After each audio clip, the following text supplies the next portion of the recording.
So on today's in review series of videos, I'm going to be showing you the Tamiya TT01 E chassis. This one here is Iconic ready. Apart from it needs a bit of a clean, I've been racing it indoors, but it's got all the Iconic not hop ups, but the things you can do. I suppose some of them are hop ups really to make you competitive if you're thinking about going into the Iconic and it's your first year. This car I've used for the last few years. I have been known to squeeze it into the A, although I'm at the back of the A. But if you can get into an A final and Iconic, you are doing something very, very right. Those guys are very, very accomplished drivers. So definitely B final. There's a race at the halfway through this video. Please stick around and watch it. I actually won the B final at Southampton, and it was one of the best races I think I've ever done. It's brilliant. There's a little moment in it which I still kind of find incredible, but you'll see that in a bit. Anyway, let's take you through this. So first and foremost, you'll see that the shell is the Mondeo shell. This is the last year you're allowed to run these at the Iconic Cup. They're quite hard to get hold of, so I'm going to cherish it and I'm going to use it this round. Let's have a look at some of the stickers. So TCW speaks for itself, that one. We've got Mark Western Associates. Mark, great guy. Him and I are very similar in pace on the track, and we always have good battles. So that's his business there. Big shout out to him. Obviously, Iconic RC, John Weston, the legend. Orca, we get a lot of our gear. A lot of our top end stuff is Orca related stuff. What else have we got on here? Obviously, the ginormous Iconic Cup sticker at the front. We have got Onyx, Team Onyx. The guys over at Onyx, we use their batteries. Very, very good batteries indeed. Who else have we got? The VRS, Vintage Running Spares. Not any on here, but for the revival stuff, we use some of those. Another revival sticker, that was last year. If you do enter, John does print up some stickers and give them to you. Rochester RC, been good over the years. They've helped us out as well. So there's a few of the sponsors and bits and pieces who have helped us along the way. Okay, so the shell is off. So let's just go through this and tell you what we've done here. So our top deck is cut down because it gives you apparently a bit more flex, right? And we tend to do that on the longer tracks, although it has been working out really rather well for me indoors as well. The gearing I am using, and you won't believe it, but I am using 55 spur and a 28 pinion. Right, just as I said that, I thought that sounds a bit high, but it's right. I've taken it off and there it is. It is a 20, oh can you see? 28 tooth pinion, and that's for indoors. Goodness me, I can't believe I got away with that. But it is, and as long as you fit a fan, we go for the 40mm fans because it's nice and big and you can get some air onto the motor. Obviously this motor is yonks old actually. It's a Core 21 motor, which is of course what you're allowed to use at the Iconic Cup, but the gearing for that is 55 28 and it's a mod 6, so MO.6, you can see it on now, I don't know, and that's what you want to go for. The pinions from RW Racing, and the reason we use those is because they're good quality, basically, not very expensive, but there you go. So that's the gearing. Right, moving swiftly on, the ESC that I use is the Hobbywing 1080, and we've got some Hobbywing capacitors in line that go onto the just here where you plug it into the battery here. Meant to give you a bit more grunt apparently, I don't know. Going back to the fan, I've fitted mine, just put a screw through there and that's that. Steering, we've got a slightly upgraded turbo saver. That's a racing one. It's a bit of an expensive one, and this little, what's it called, a turnbuckle and that as well. I think that's an eBay special actually, that. We have got the upgraded prop shaft. This is the aluminium one, right? Recommend that because it tends to not flex and do all sorts of weird things. What else have we got that I can help you guys out with? We have got bearings that I've got in here are the ceramic ones. Now they are not cheap. All right, they are not cheap.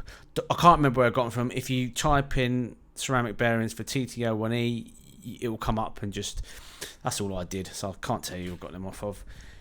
Shocks wise, we've got Racing shocks.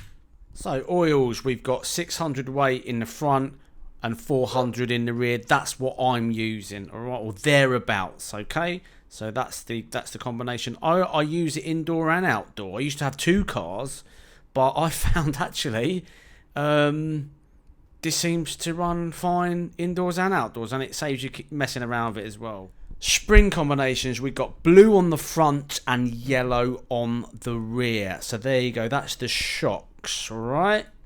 Moving swiftly on, AW grease. We tend to put that, I bung loads of that in the front diff and make it quite stiff. That's quite stiff. It still has got diff action. It needs to have diff action, otherwise you are breaking the rules. So AW grease, loads of it in that front diff and nothing in the back. If I pick this up here, all right, it says nothing in the back.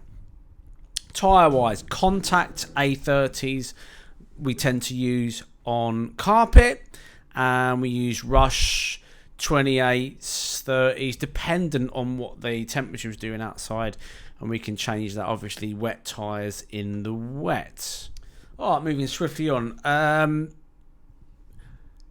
Big batteries seem to work better on carpet. I don't know why. It's obviously more weight. I don't know why, so there's no point asking me. I just don't know. So I use longer batteries indoors. Outdoors, we tend to run the shorty packs. All right, we tend to run the shorty packs. This is actually a 1S, but you get what I'm saying, yeah? Don't use a 1S. I've just picked it up because it was there. But yeah, and we can put a block of foam either here or here and shift the weight up and down. And there you go. That's basically. Oh, I've got a little bit of weight here up the back. I don't know. I don't want to take it off because I'm paranoid it's going to be terrible now. So I hope that kind of answers a few of your questions and things. Like I say, you know, my setups might not work for you. We were privileged to a good example of that. We were privileged to drive Michael Olowski's car last year. He let us have a go, and it was top 3. I think he might have come second. I don't know. He might have come first. I can't remember. And it was at the MKGP last year. I couldn't get his car around. I couldn't drive it. Obviously, it's a great car. So horses for courses, as they say.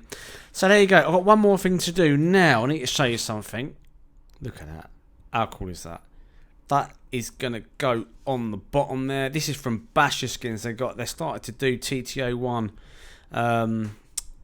skins for the old underneaths of your car and whatnot. Yeah, so that is going to go on there. There you go. Look at that. That's going to scare anyone, isn't it? When they marshal, they're going to scare. It's going to scare them into putting it down real quick for me. Anyway, there you go. So I hope you enjoyed that video, and I hope it's been of some use to some of you guys. I'm going to leave you with a race last year from South Hants, and it's one of the best races I think I've ever had with this car. So please enjoy it, and we'll see you on another video.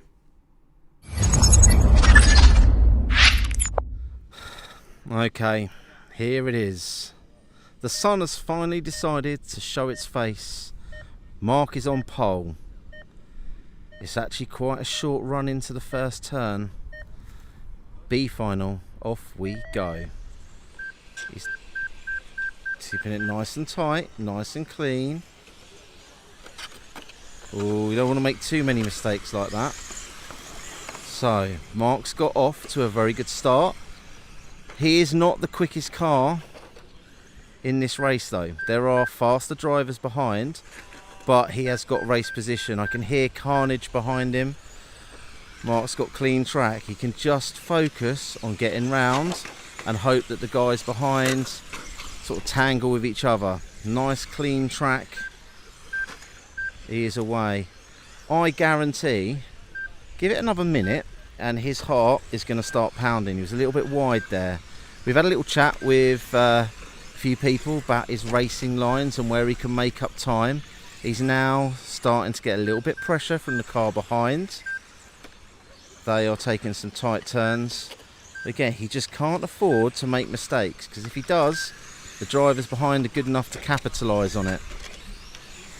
There's carnage behind. There's people parking it on the grass.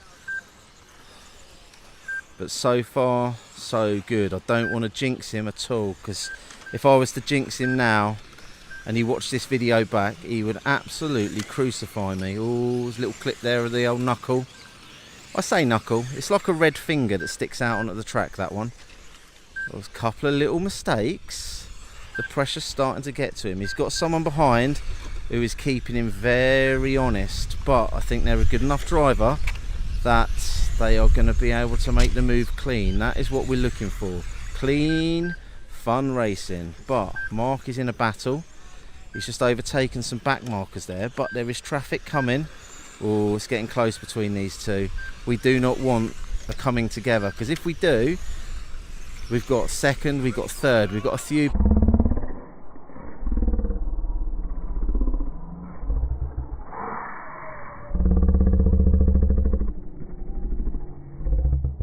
people.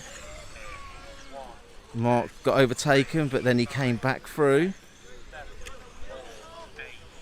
We have a wheel off of another car somewhere. Mark's still holding up at the front, or it's a little roll, which means Mark now has got a little bit of a gap back to second. He needs to take a deep breath at this point. We are 2.5 minutes in. He has got a buffer of about 2 seconds, and no one on this track is 2 seconds a lap quicker than him, so he can afford just to keep it clean, and they'll just have to chip away nice and slow.